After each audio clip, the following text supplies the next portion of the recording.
First, the facts. In March of this year, the Vancouver Public Schools Board of Directors approved of over $35 million in budget reductions. Those board members and other leaders have insisted that the cuts were in response to a deficit they blame on insufficient funding from the state. In combination with factors such as the exhaustion of pandemic-era relief funding and rampant inflation.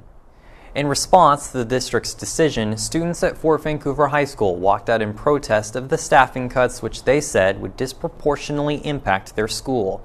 The most racially diverse, Fort Vancouver has the highest percentage of low-income students amongst high schools in our district. Advocating for an English teacher he heard would be cut the following school year, then senior Jose Gomez told the Columbian that the loss of staff would, quote, put more of a load on other teachers, which would limit his overall learning experience. He added that it's, quote, important to have role models, to have teachers that we can relate to. Holding signs that read "Save Our Staff," just days later, River students led their own walkout. Following in Fort Vancouver's footsteps, leaders within River's ASB organized and led more than 100 students to the school's reader board alongside 99th Street. $5 million of programs and materials is being cut, which is really concerning. Our sports and arts programs here at River are still developing, and to just cut them off is heartbreaking. Anything that we can do, even if it's just simply wearing a red shirt, will just amplify the movement. Many students held painted signs, many of which read "Fund Our Future." Also on the sidewalk, Superintendent Dr. Jeff Snell, who was invited to attend the walkout by the event's organizers. In my interview with Dr. Snell, he explained he wanted to be out there to understand what students are focused on. He wanted to say that while he totally empathizes with the students' concerns, the district no longer has the reserve funds and federal pandemic relief dollars that once sustained staffing levels. ASB's Mayo DePaul and Emerson Haney, who led the event, say there's a larger issue at hand. I think there for sure are issues within the district that need to be addressed. You don't have to be on equity teams in ASB or on any of these boards to contribute or to make a change.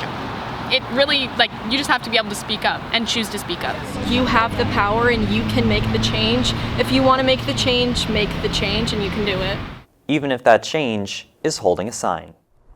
And Dr. Snell, standing alongside and speaking with those student protesters, said at the time, quote, "These are amazing staff who have built strong relationships and care deeply about our students. It's powerful to see students advocating for them."